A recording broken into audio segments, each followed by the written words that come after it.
Just FYI. Yeah, Chief knows about it. All right. Are there any other comments? Okay. Seeing none, then we will move on with our business agenda with our public portion. Item number 1, consider approving the final plat for the VA Way subdivision.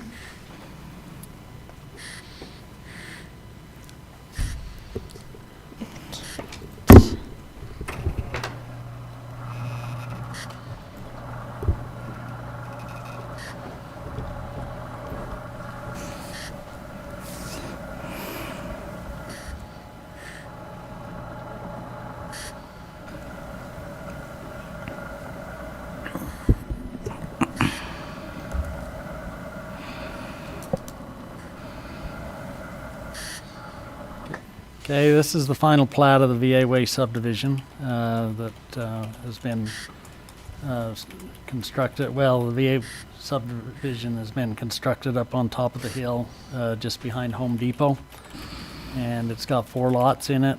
All the improvements are in, and it's all completed. Just for your information, the VA has gone out for bids on the improvements that'll actually be down in the cemetery, and there's contractors in town that have their bid packages and are working on those. So, anyhow, that's where things are at the VA cemetery. I have a question of curiosity. How will those lots be valued? Where are we getting our asking price? We'll have them appraised just like any other residential lot. Okay. And then we'll put them up for auction. In Will the they be same sold manner- will they be sold separately or as one lot? You tell me. Um, That ultimate decision will be the city council's. Okay. A thumbnail sketch of the process would be, after we get everything subdivided and recorded, we'll get them appraised. We'll come to you and ask you for permission to get rid of them. If you say, yeah, get rid of them, we'll publish an RFP so people can bid on them, and then we'll bring the results back to the city council, and that'll be the council's decision to say bulk or single or whatever. And are the 2 streets, V-Way Drive and whatever it is, 1600, are they dedicated streets? I mean, are they Yes. going to have snow removal and all that sort of Yes, stuff? they'll be they're dedicated streets. Okay. Thank you.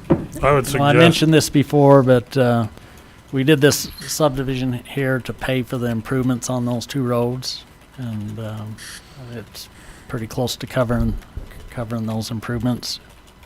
So. Did we ever look at doing that as commercial as opposed to residential? When I go up there, it just doesn't feel like the place for residential lots. I mean, it overlooks the cemetery. It's surrounded by city property and commercial businesses, and I wondered if it's feasible that somebody's going to want to build there, or did we look at it for commercial, or? I can't think of a quieter place to hang out than across from a cemetery.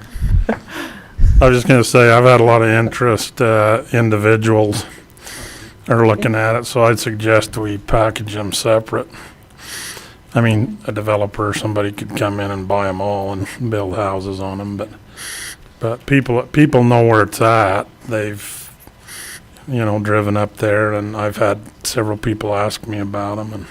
And It's some of the best views in town. yeah, they actually are. Site, so they're Especially Pretty when we get valuable the lots. cemetery in. That's not what I want out my front door, but Some people might. It'll be pretty. yeah, nice and green. All right. Are we good with this going on consent? Spectacular. All right. Item number 2, consider vicinity plan for South Rim Townhomes.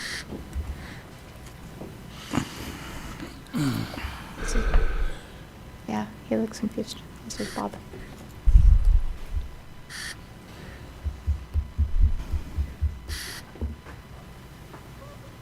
Yeah, Bob Platt here, Platt and Platt. This is a proposed townhome project up at east end of Bristlecone in the southeast part of town. And Jeff Knighton here is the architect, and you might want to Sure, yeah. This has been approved by the planning commission.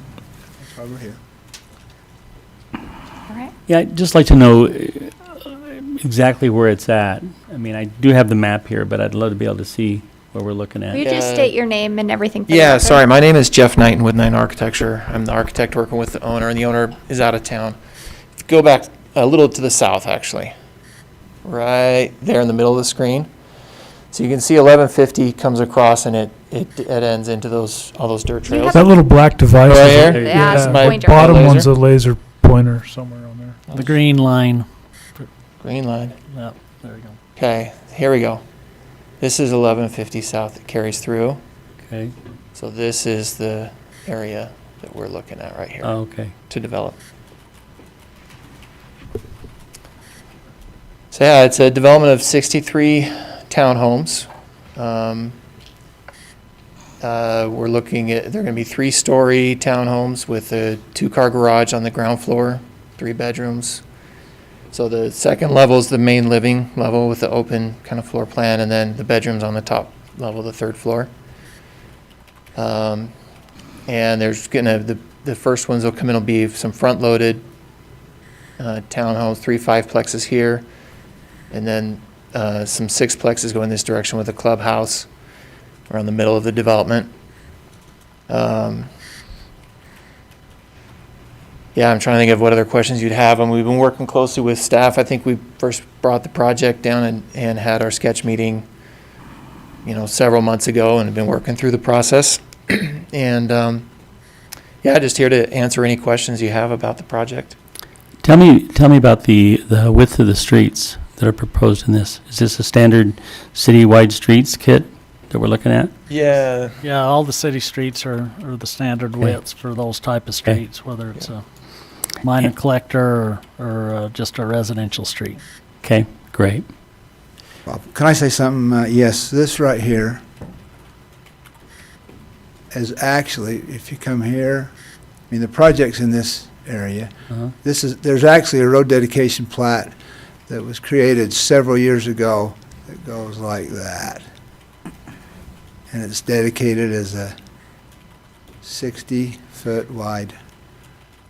It's not improved at this point, but it's a road dedication plat for a 60-foot wide right-of-way through there, city street. So I just wanted to make you aware that that's in place already. Okay, And we're not proposing narrowing the width.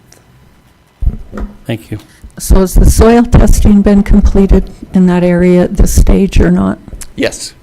Yeah, we have the soils report and have been working on the structural engineering of we're going to be using helical piers and grade beams for the foundations. In fact, just had a meeting this afternoon with the contractor and the structural engineer, and then we're consulting with GEM Engineering, who did the geotech report, to give us feedback as well on the foundation design.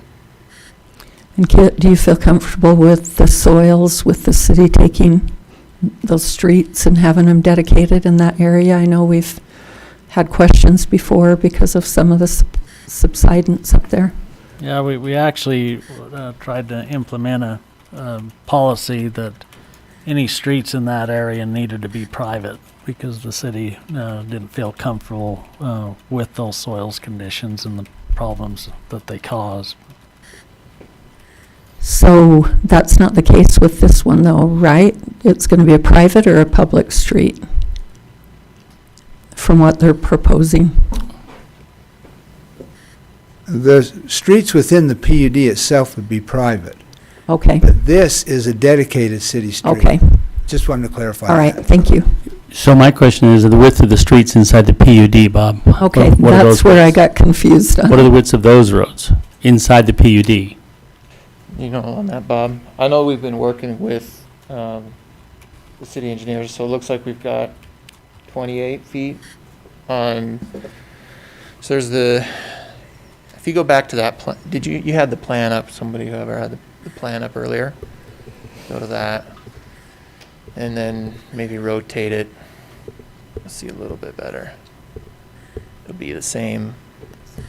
If you go counterclockwise, then it'll have the same orientation as what we were looking at. Yep, right there. So this is that 1150. Mhm. That's the city dedicated road here. So this road that comes down here is 28. This is where we have the 3 5-plexes that are the front-loaded garages. And then these roads over here we have, so right here there's basically an alley with alley-loaded garages for these townhomes. That is 26. And then this one is 26, same thing, it's the alley for these alley-loaded. And then this road that carries through here is 30. 30? Yep. That's where the clubhouse is and the Yep, common area? Correct. Yep. This is the clubhouse right here. Then there's kind of a common area, park area, tot lot, and a little dog park. So this whole middle part of the development is, yeah, the common area. I appreciate the fact that you gave us a lot more information architecturally in our packets than we normally receive, and I appreciate that very much. And I really like the fact that you've considered some common areas and some green spaces in there for a unit this large, a project. Is there any chance that this common area could be looked at as part of Phase 1 rather than Phase 2? Yeah, I mean, I'd have to talk to the owner about that part. Sure. We just have so many of these around that there's so Sure. little spaces for the residents to gather. Right, right. And you're going to have 15 units in that first phase, right? Correct. Yeah. Yep. Yeah, and yeah, again, I would need to, that would be a better question for the owner to answer. But Sure. what I can tell you is just as from the general approach, this development was always, it would really go in succession pretty quickly. The only thing that caused a little bit of pause was the whole COVID situation. As far as, that's the only thing that made him want to pump the brakes maybe a little bit on the second part of it, was just to make sure that this first part can go smoothly and that kind of thing. But the intention is to develop it all in succession pretty quickly. Yeah. So that could be a consideration if they needed to, but preferably start with this, this right away here, because then you also have the roadway cost of building out, for the common area, but. Right. So I guess my only other question, when we're talking about the alleyways back here for the garages and things, where is garbage and garbage drop off, and does that pose any issues? That's a great question. We've anticipated that there would be some dumpsters along this road in here that would be picked up, have the garbage collection along right here on the ends of those units. Yeah, we've had some real problems in past with some of our PUDs and that kind of situation. That's why I want to make sure it's looked very carefully, because we just can't maneuver in some of our big equipment around there, and I'm worried about fire trucks and making sure our fire trucks can get in and out of here okay. And I'm looking at the chief and he's nodding, so I guess we've had discussions. Yeah, Fire would be our issue. We wouldn't pick up the garbage. We No, would- I know, but somebody would. Somebody's going to do it. Right. So, I mean, from our meeting, we'd be worried about public safety type stuff. But for those residents, somebody's going to come in there and pick Correct. up their debris. correct. And I want to make sure that they don't have issues getting, whether it's Mosdell, whoever the company is contracted. Yeah, and the owner is very attentive to that aspect as well too. He doesn't want to have Right. issues with the garbage. Yeah, because there people too. are buying these to live in, and Right. Are there any other comments, questions? One more question on that second phase, where those alleyways, the 26-foot road, how deep are those driveways? Because I can't really see a measurement on there. So they're 19 feet deep, 18 feet wide. So the intention is you can double park. So you have 2 cars in the garage, and then the driveway is long enough and wide enough to have 2 cars in the driveway. So if you have guests or somebody that comes to visit, they can park in your driveway. Okay.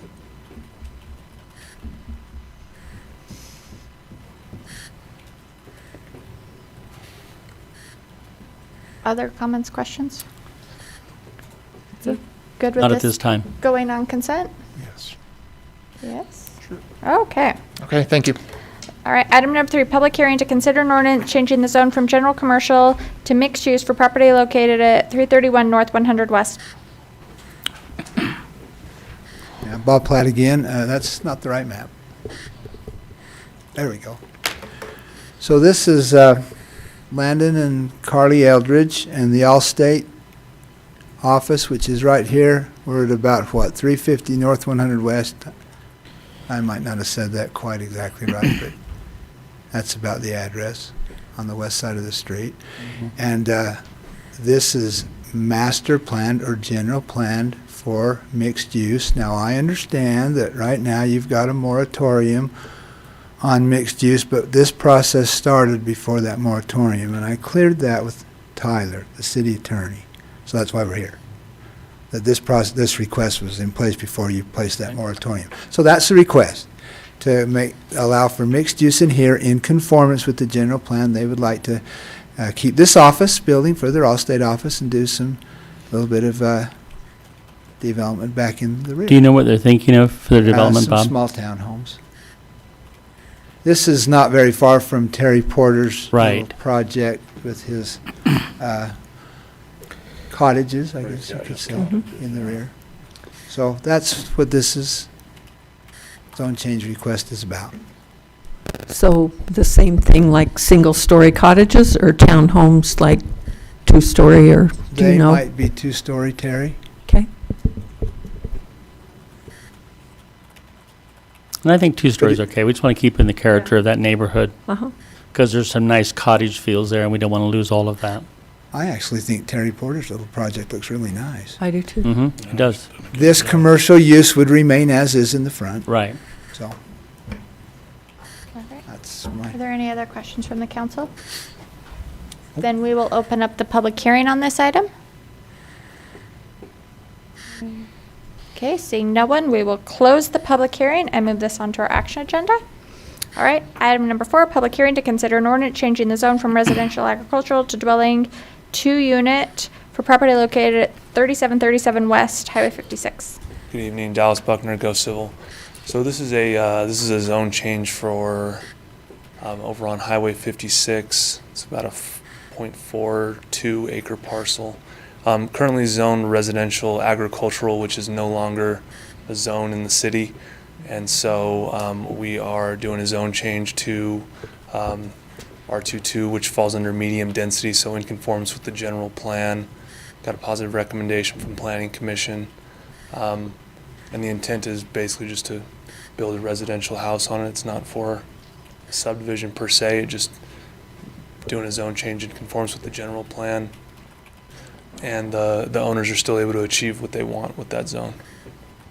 So the owners then will live in this place? Is that what they're planning, or they're not renting this out, or? Mm-mm. No, so they plan to build their own single-family residence on it.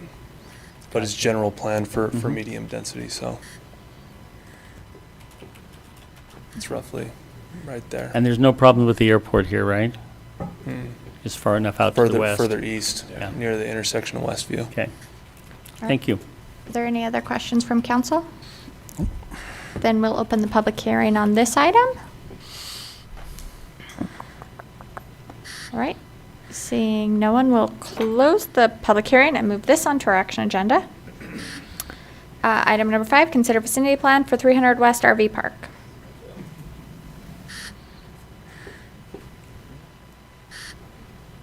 Bob Platt again, you're tired of me, I'm sure. So, I would love to have you. Never, Mr. Platt, never.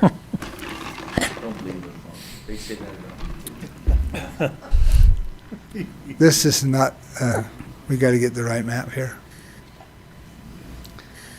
But this is the first time we've done an RV park in Cedar City. This is about 400 north and 300 west.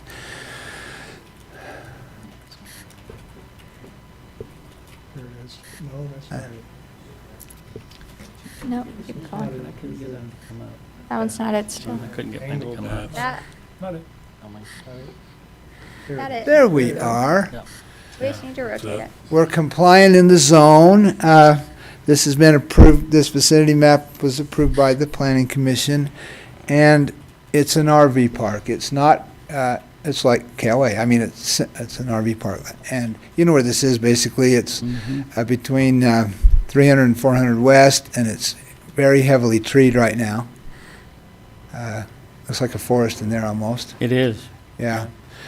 But this is a vicinity map. I frankly, I don't anticipate us coming back for final plat because it's not like parcels for sale. It's just pointing that out. So like I said, the vicinity map's been approved, and the engineering staff has been reviewing the construction drawings, which we're working through, but that's not a reason for us to not move this along anyway. So we present the vicinity map, just so you know, this is a proposed little RV park in this area. Is he okay with the land mass he has? I know at one time he came in here some months ago interested in buying a piece of property from the city for this project, but you've been able to work it all out in the existing? I think that request went away, yeah. Okay. Yeah. Well, it's an interesting location. I hope it works for him. Yeah. Other comments, questions? No? We're good with this going on consent? Thank you, appreciate it. Thank you. Item number 6, public hearing to consider an ordinance amending Chapter 26 to allow additional residential use in the I and M1 zone. Good evening, Tom Jett. Yes, you heard it. No prompting necessary. Well, I figure since you're actually on the agenda, maybe you'd get it right. I kept on reading it to make sure I could remember what I was Perfect. here for.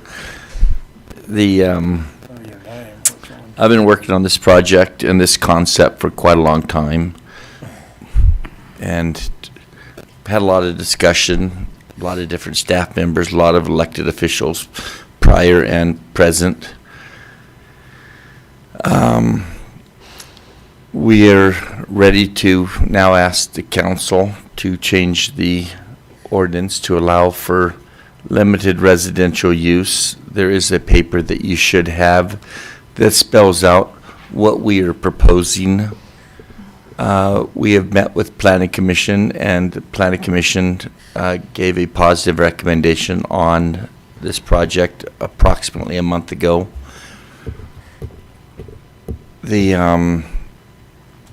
I'm not quite sure what else to say.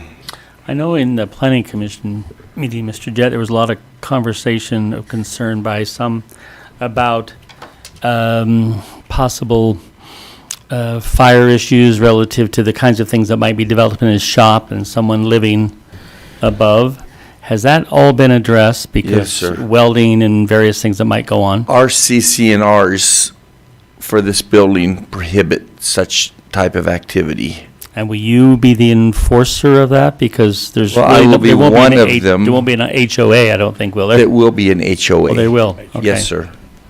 Yeah, there's the CCNRs and the HOA. Hmm. And so, you know, if I kick the bucket tomorrow, someone else will have to take the helm. But until then, it'll probably be me who's taking the helm Right. on that. And I don't believe the other people that are gonna be living in there are gonna wanna have it either, because they're buying in there for a particular purpose. More So- personal use, man cave, she shed. Yeah, I think we need this kind of flexibility in our ordinances for new ideas, new types of housing. You know, we have our industrial zoning in many ways to protect residents from noise, but also to protect industry from complaints.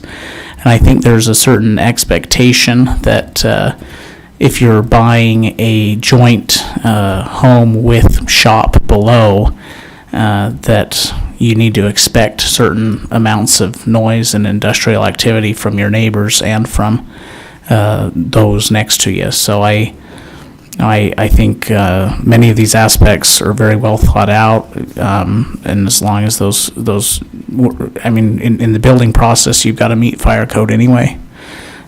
So I really like these proposed changes to the ordinance. Thank you. Please consider a couple things. This isn't just going to do a Tom Jett zone. It's going to be all INM1. Right. So whether or not Tom has a HOA and his development doesn't really help the rest of the INM1 land. So, There's some of the things in the proposal that the city is not good at regulating. We're not good at regulating the number of people that stay there. Yep. We're very good at regulating all of the building compliance and code compliance up front when the use goes in. We're good at that point. But all of the things you read in Mr. Jett's proposal that come after the fact, that would require us to go into the structure and inspect inside the structure, we're not good at those. And we really don't have the capability to do all those type of inspections and enforcement. So if the council's expectation is that staff can enforce some of those things, please realize we're not set up to do that. and those, like, oh, I'm sorry. Well, that was going to be my question as far as if, say you sell them and they fill up, or at some other project in town, and we start getting residential complaints, do we just, how is that expectation handled? We just say we don't address we will that in an IAM area? So that, I guess that enforcement or complaints from citizens, once they get in there, I guess that's where I kind of have a disconnect a little bit. Just remember a couple things.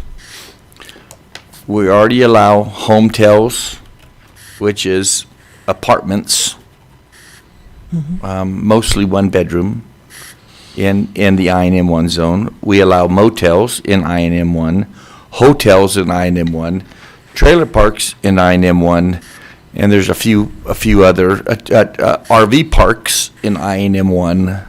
So we already allow the residential component within that property. Now, as it relates to this, I don't believe it would, we had, the city had some people on a project out behind, to the west of Canyon View Middle School and High School, under the freeway. They had those residents sign papers saying that they understand they're moving next to a gravel pit. And so don't come and cry, because it's on your plat. It states in the agreement. It's a recorded document. And so it's kind of hard to complain. We, in our case, our CC&Rs are written in such that basically says you are accepting the risk of noise and disturbance.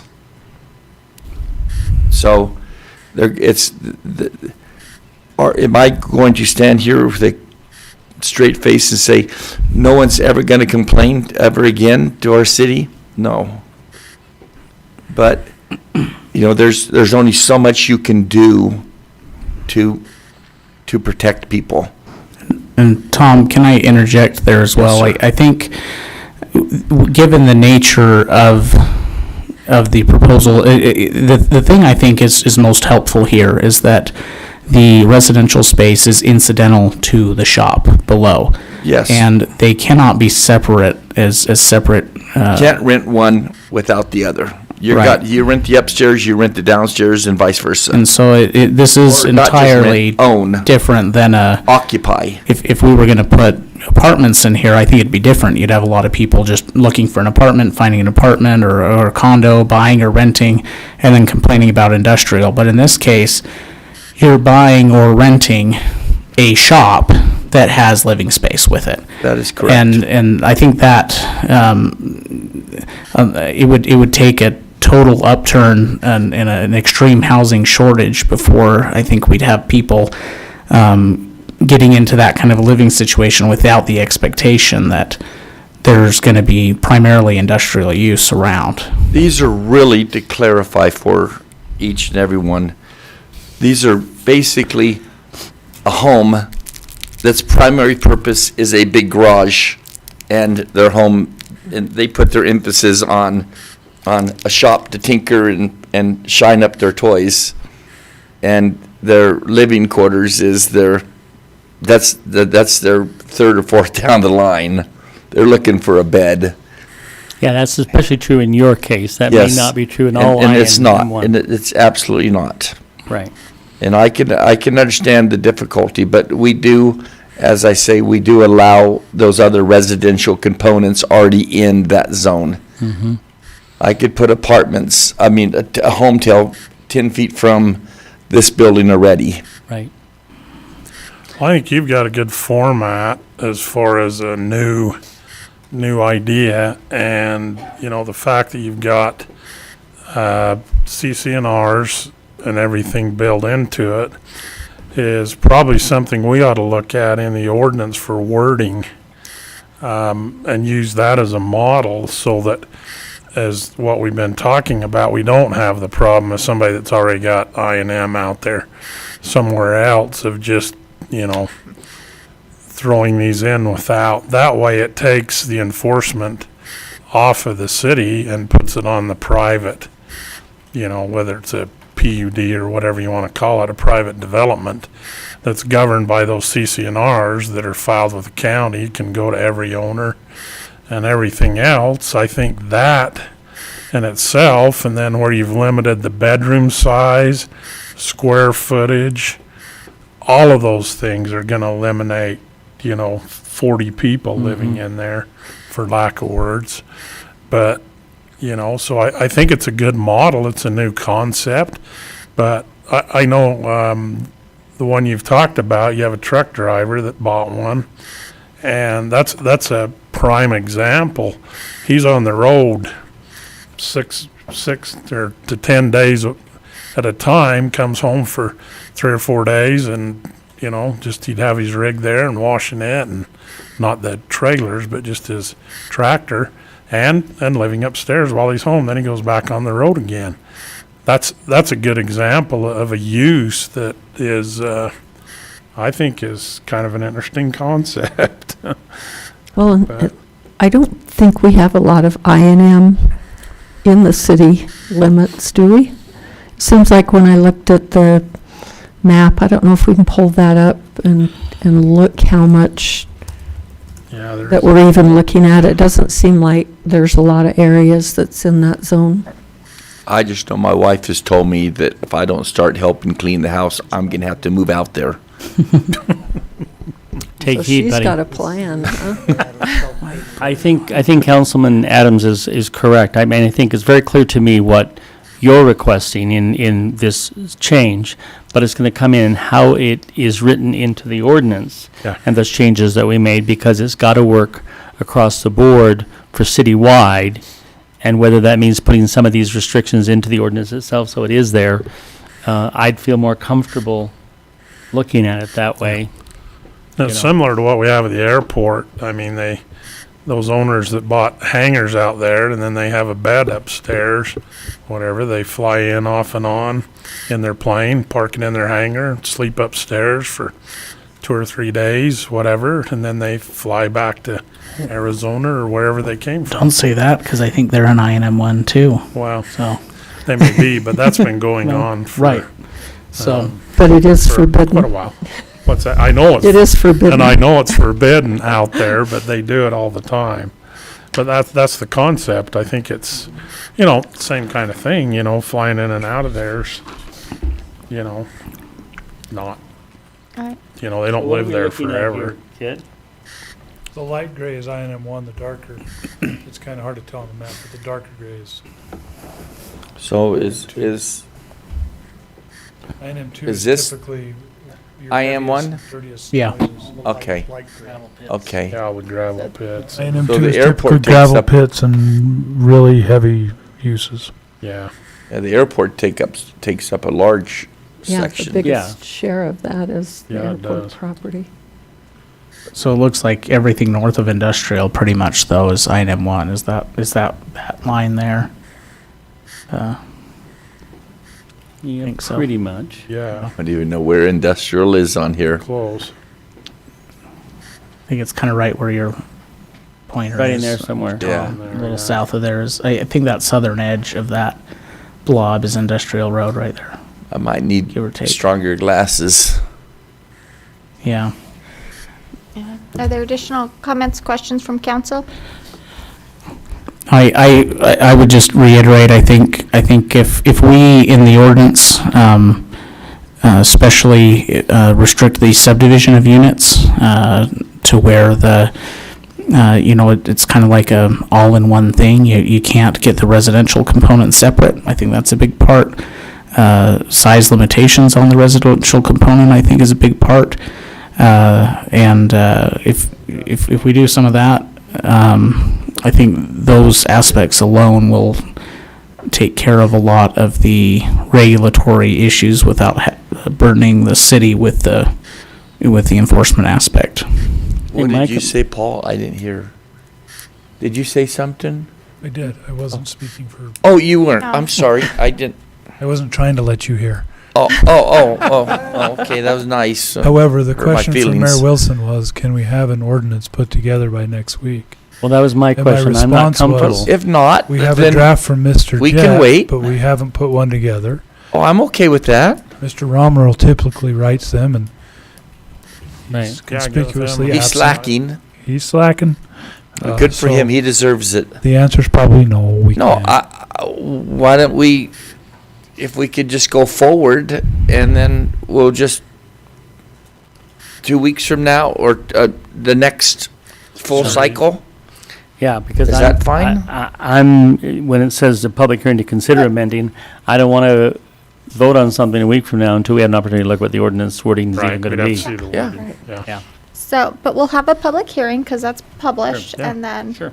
okay, so, So, from what I'm hearing from council is you're interested in the idea and you want an ordinance put together. Mm-hmm. Yeah. That's kind of what I'm hearing. Okay. But it's got to work citywide. yeah. Okay, so we'll open the public hearing. And seeing, besides the fact that Tom's hogging the microphone, so Right, nobody he's else. guarding the God, I'm microphone, sorry. so no one can. You're talk. like total creeping out there. All right, we'll close the public hearing. I'll even put my mask on if you want. Okay, Thank you for your time. thank you. Thank you. All right, we'll move to the staff portion with item number 6, consider agreement. Roderick and Henderson Construction for the Fleet Building Shop Equipment Installation Project. Jonathan Stath, the City Engineering Department.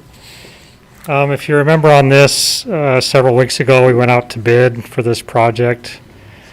Unfortunately, we didn't receive any bids, and so we went to Broderick and Henderson, who's the contractor for the building project, and we were able to come up with an agreement with them for them to complete the installation of the shop equipment inside the new fleet building.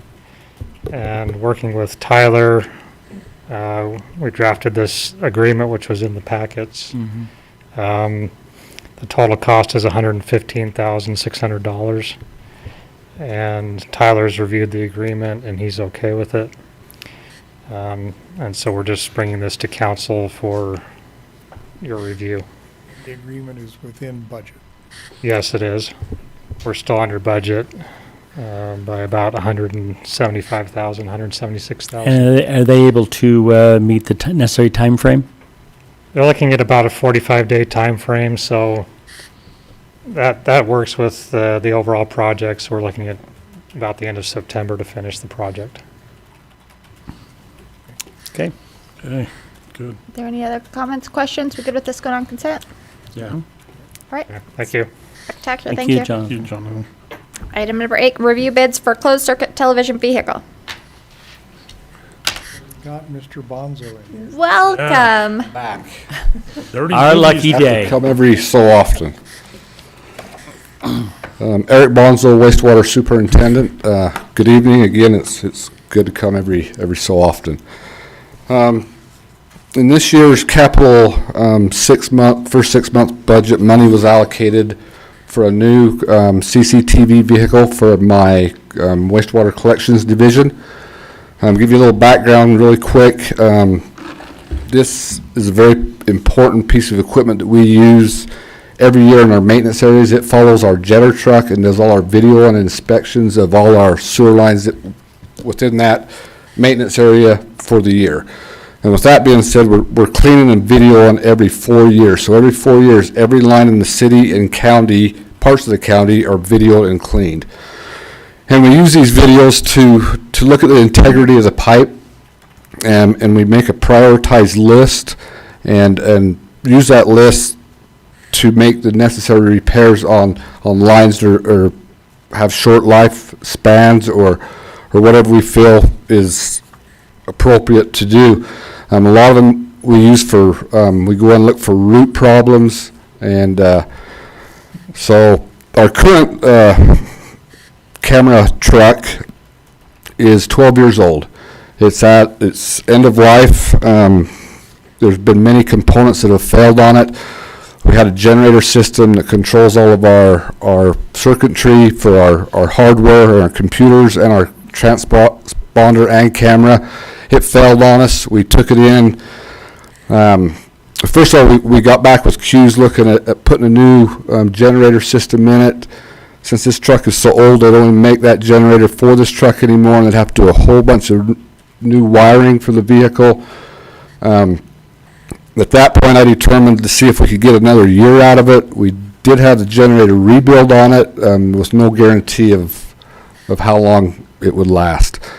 Knock on wood, we've been good so far. It's still up and running. So the main reason is just so we can continue to maintain the integrity of our collection system. And there were 2 bids that were received. Q's Incorporated was the lowest bid at $239,970.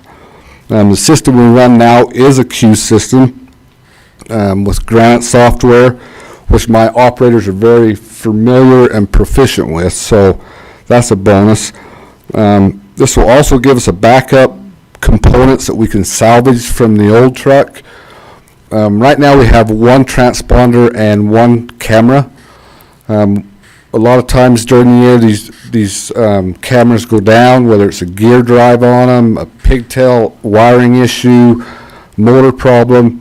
This will give us a backup, so we won't have downtime of waiting for a loaner or repair. So, with this being said, it was determined to go with the lowest bid at $239,970,000. Both vendors offered a $10,000 trade-in allowance of the old CCTV vehicle, but they stipulated the camera and transponder had to be included with the truck. The transponder and the camera are worth over $40,000, so I do not want to let them have that back with that truck where I can keep it and benefit from it, and I believe wholeheartedly that we can put this truck up on the auction and get well over $10,000 for it from what they're offering to us. A budget of $240,000 was allocated for the purchase of this vehicle, so it's $30 under. Way to come in under budget. There you go. Barely. Gosh, $30. So at this time, I recommend that the city purchase a CCTV vehicle from Q's Incorporated for $239,970. Mr. Bonzer, does this vehicle come out of Salt Lake City, out of Orlando, Florida? Where does it come from? Okay, the vendor or the O1 equipment is a rep for Q's Okay. Incorporated. Q's Incorporated is out of Florida, Yeah. so everything will be built in Florida and then go through O1 equipment. What's good is they have a service center in Salt Lake for this truck through O1 equipment. And over the back when we bought the first Q's truck, we had some issues. It was a lemon truck.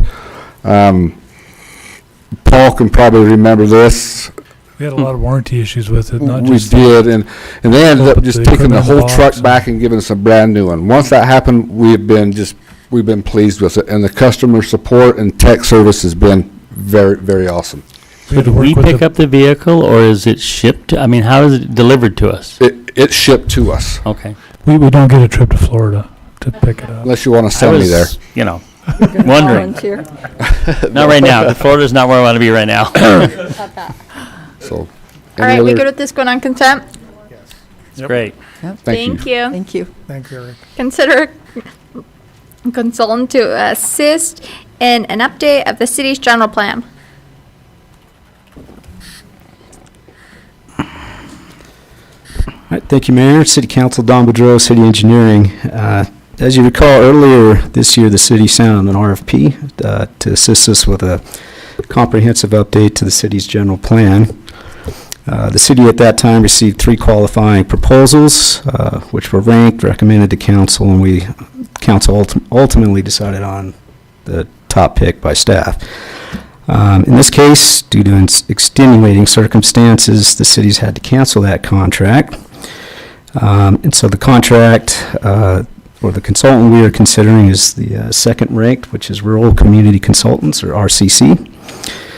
I've been working with the consultant on that proposal. We're trying to include as much public participation as possible, so the price has increased just slightly. Reference checks look very good, and the staff is recommending that we go with RCC to get this process moving forward as soon as we can. We don't have the money in the budget, so we will have to come back and find that money and do a budget amendment, I think. And that concludes my report, and I'd be happy to answer questions. So that budget amendment would be for the incremental cost increase?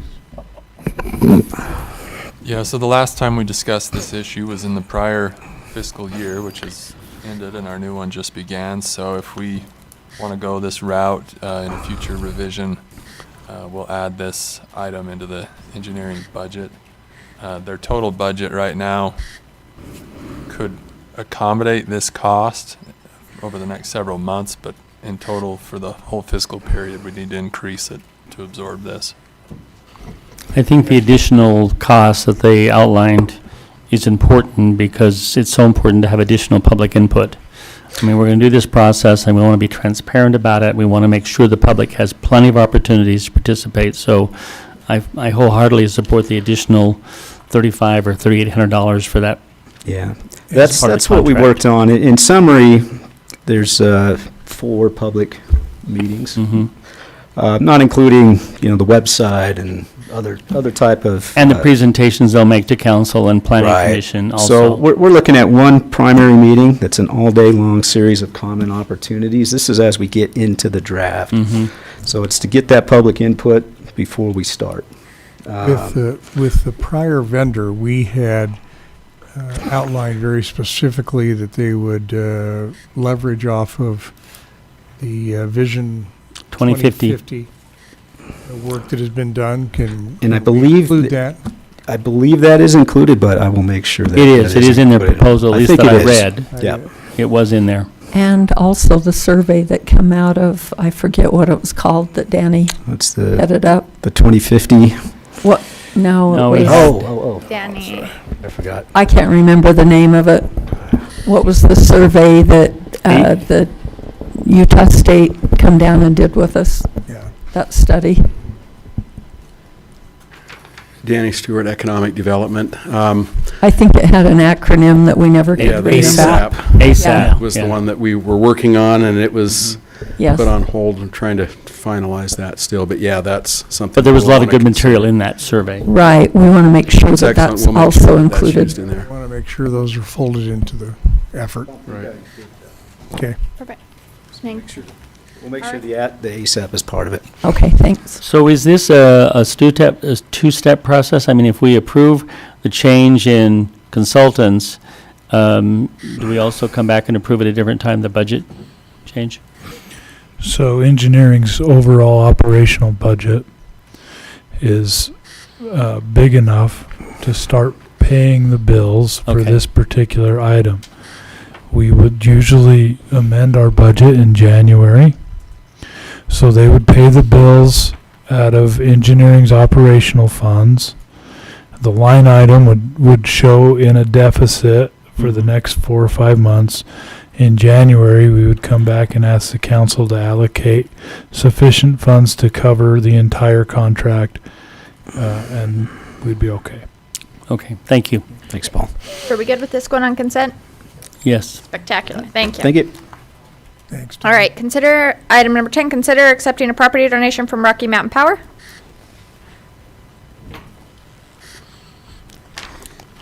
Evening, Mike Phillips with the fire department. So we were looking at updating our communications tower up off of Roundabout and Beacon Drive. We discovered in that process that that piece of property is owned by Rocky Mountain Power. So we approached them and they said they were willing to donate that piece of property to us, and we'd like to accept that donation. Is that communication tower for our fire department? What is Police and fire, Public Works, SCADA, Okay. there's a fiber optic that's getting put into that facility, so. That was news. That was great. I didn't know that. As far as you're aware, are there any strings attached to that transfer? Yeah, Rocky Mountain's only request is that if they need to get up there to use there's a small cabinet up there. I'll call it a cabinet. It's a small building where we have electronic gear. If they need at some point to put some electronic gear, we'll say, yeah. Okay. That's about it. Perfect. How large is the property? About as big as that table, maybe two. It's really small, and it sits right behind Steve and Sage Platt's house. Big donation. No. Okay. Oh.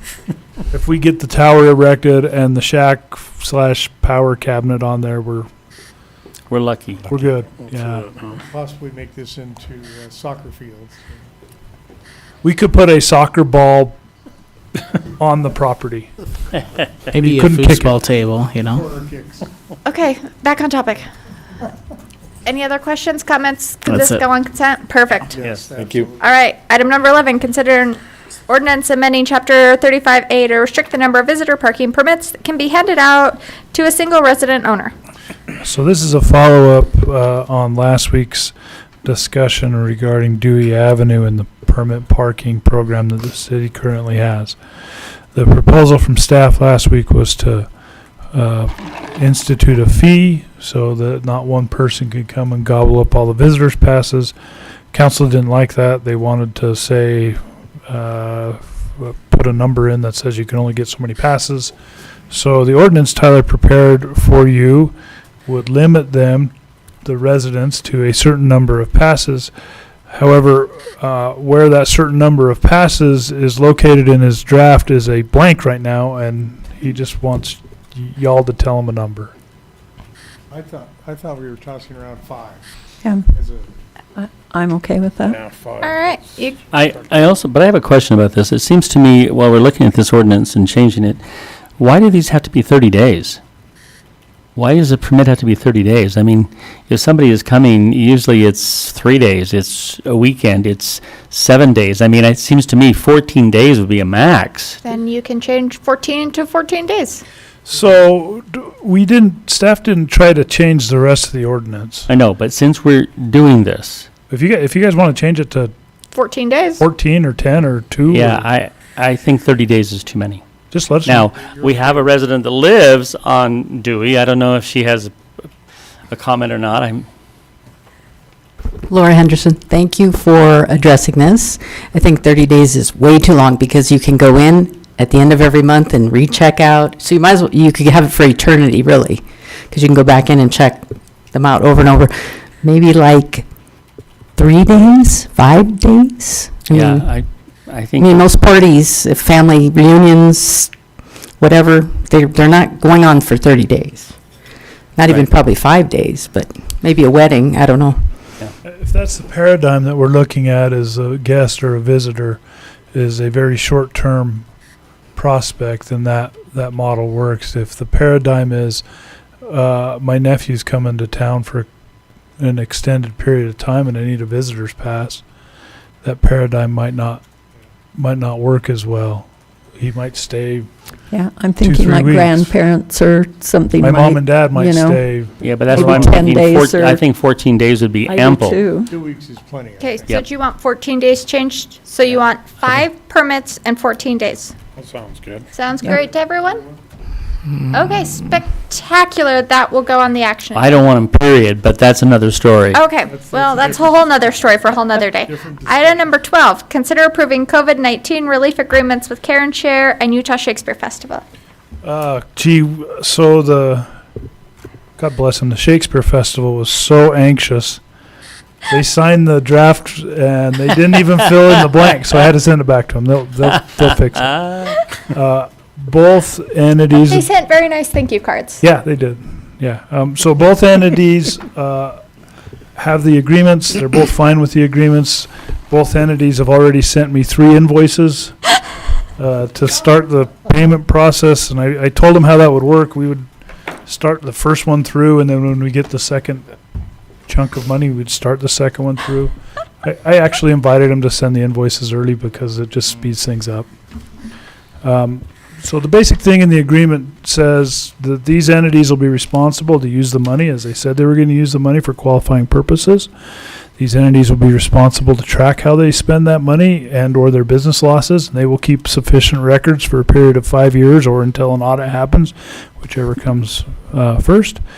If the city gets dinged in an audit and we have to pay back, we have the right to go back against these entities, and they have to pay it, not us. And they also have to certify that they're not double dipping into federal relief type funds for these expenses. They're very simple. They're very quick. Yeah. Comments, I questions? reviewed them. I thought they were fine. All right, you good with this going on consent? Consent. Spectacular. Move to adjourn this meeting. Second. Second. All in favor? Aye. Thank you. I'm good for something.